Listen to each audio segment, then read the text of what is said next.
Of all the machines in the wood shop, of any wood shop, the table saw is the most versatile one.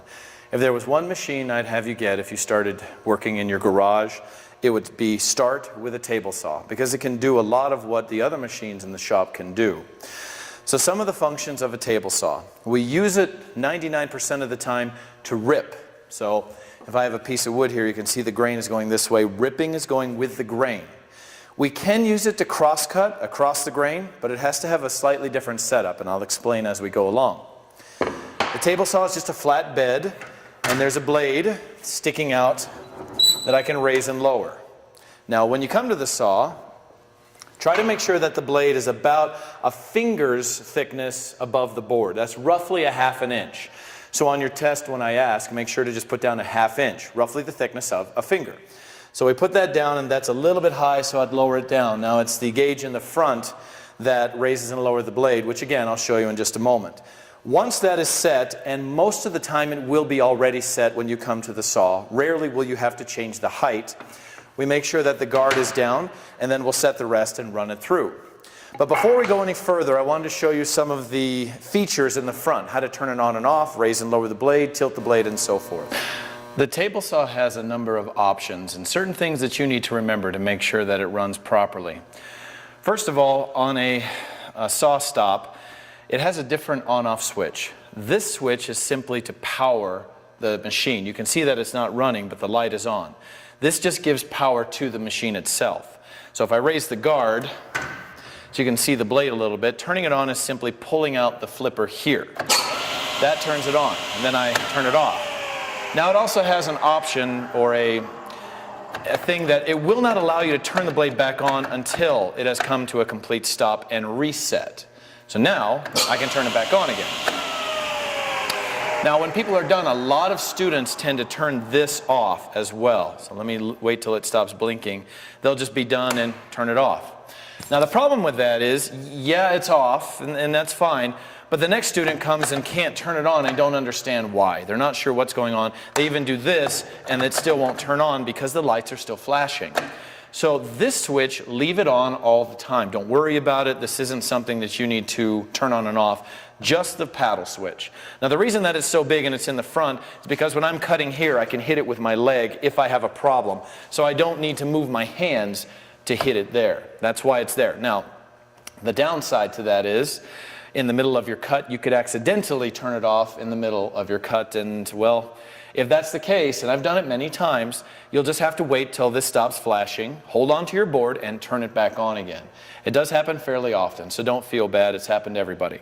Here are some other ones. The crank in the front is also used a lot. I can raise the blade just by turning it clockwise, and so that's about as high as it goes. Around 3 inches tall is about as high as it goes. But if I need it to tilt, it also tilts by using the crank on the left side. If I turn it, you can see the blade and the guard are both twisting to the side, and I can go as far as 45 degrees. You can see right here, this gauge will tell you when you hit 45. It actually will stop spinning. You can't move it further than 45. There's a stop there that doesn't allow you to.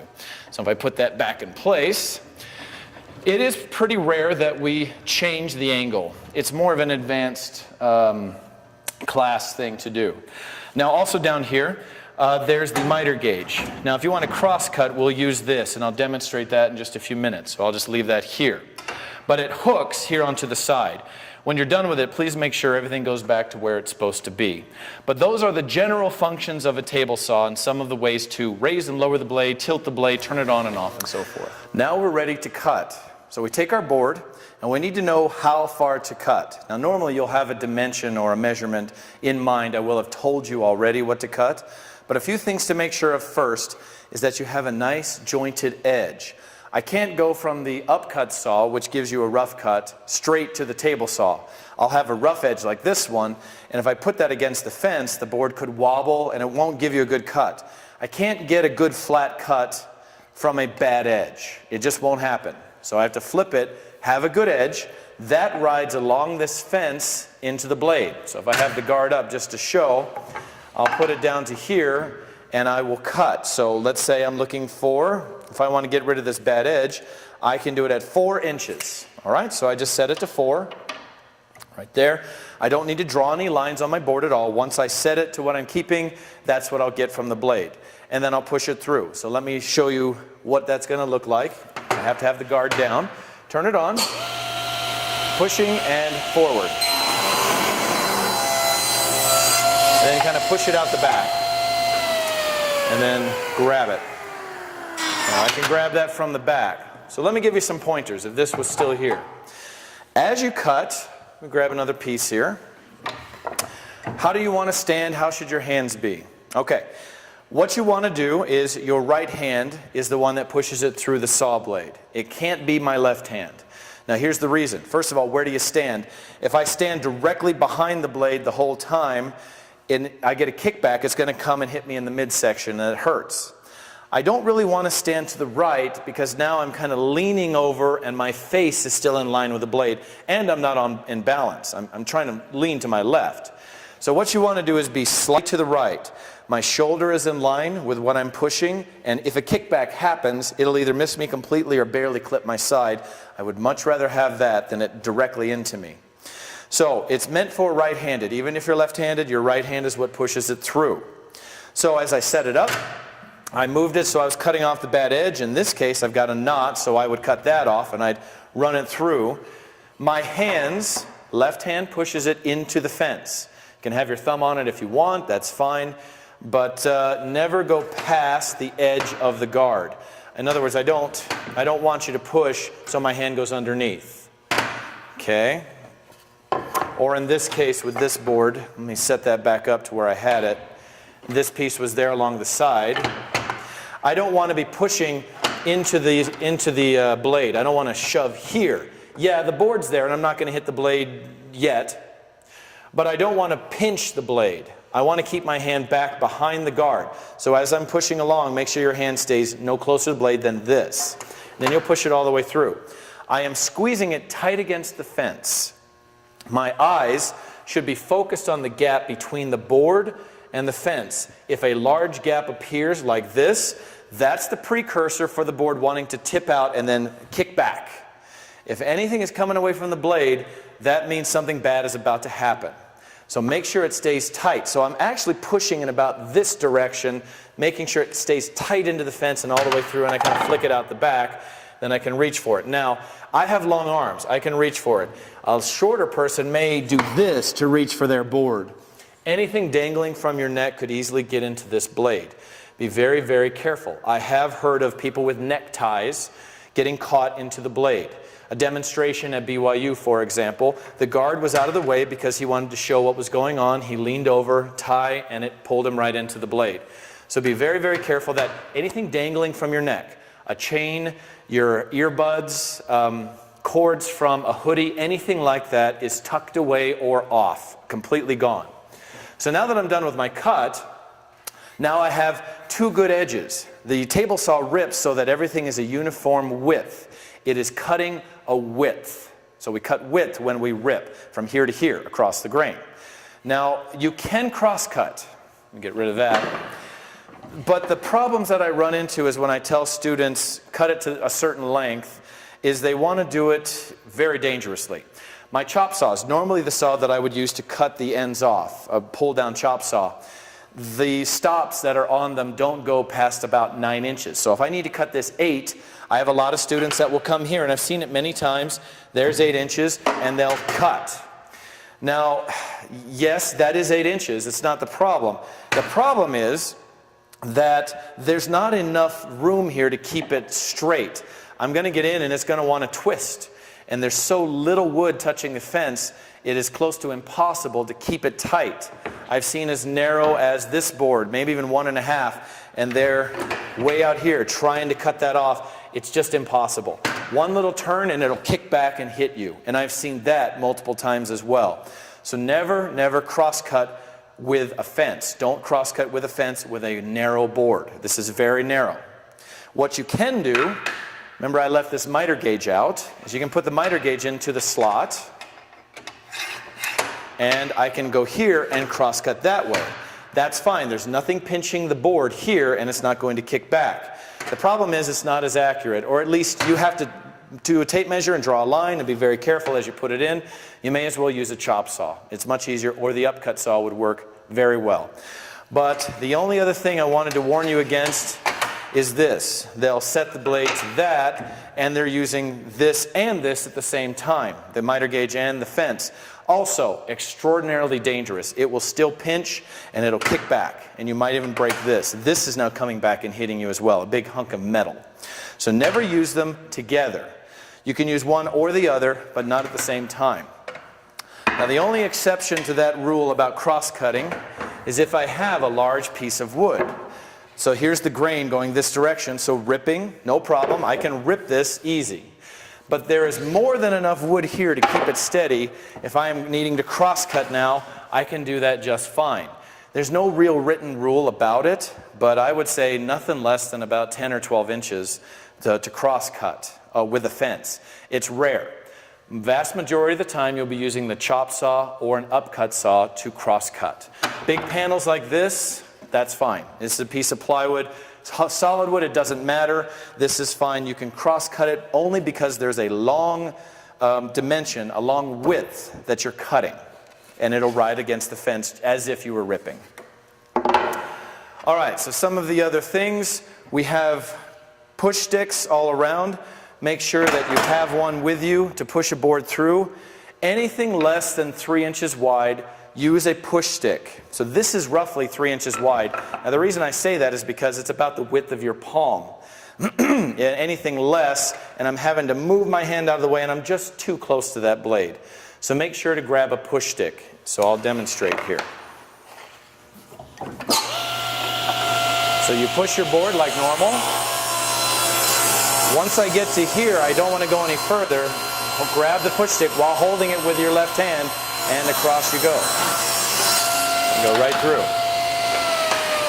Now, because this is sticking out the back, it's all right to grab it here and pull it out. That's fine. I'm even okay if you raise that up to pull it out, that's fine. But the blade is here. Just make sure you don't pull anything out there. Short piece, it's stuck there. Wait till the machine stops, completely comes to a stop, then you can raise the guard and get it. If it's running and I raise that guard, all of a sudden that board is free to kick back at you. So be very careful that that is stopped. Don't raise the guard. The most common accidents of touching the blade are when a student is done with his cut, turns it off, then immediately goes in and raises the guard like this, and they clip the blade with their hand. I've seen it many times. Now that brings up an easy point, a nice point about a SawStop, is it has a function where there's a bracket right below the blade.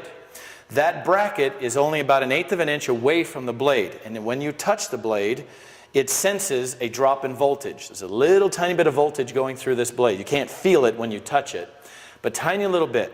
When you touch it with something that conducts electricity or grounds it out like your body, it senses that, and in about 3/1000th of a second, that bracket made of a solid aluminum slams into the blade and immediately stops the blade.